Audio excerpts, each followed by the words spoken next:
และสัตว์สิ่งหนึ่งที่เป็นบารมีที่สมบูรณ์ในการเป็นมาสติมีเป็นห้า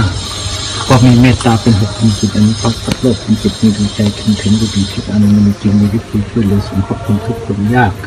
ลำบากขัดข้องชีวิตมีอุปสรรคข้อผ่อนให้องค์พระเทวรามิเทวะจงประทานอำนาจวาสนาบารมีตำแหน่งนี้เป็นเงินสินบางแก้วแหวนเงินทองมันหลั่งไหลมาเทมาสำหรับช่างเสกนำสัพพะของมหิทันติตานภาโวสัทธาครคัตุติเรตวะसोमेश्वराय शिव सोमेश्वराय हर हर भोले नमः शिवाय सोमेश्वराय शिव सोमेश्वराय हर हर भोले नमः शिवाय ओम नमः शिवाय ओम नमः शिवाय हर हर भोले नमः शिवाय ओम नमः शिवाय ओम नमः शिवाय हर हर भोले नमः शिवाय ओम नमः शिवाय ओम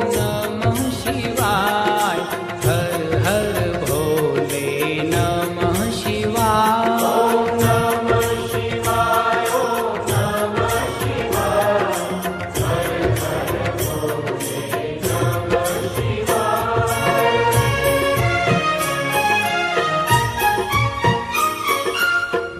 जटाधराय शिव जटाधराय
ความหมายขององค์แห่งนารายณ์ก็คือการอวตารมาเพื่อสงเคราะห์ช่วยเหลือมวลหมู่มนุษย์ชาติ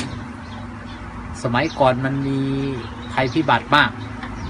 คุ้มครองดูแลใครและลึกนึกถึงก็สามารถที่จะ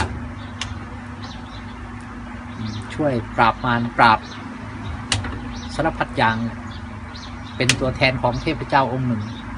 ในฝ่ายกุศล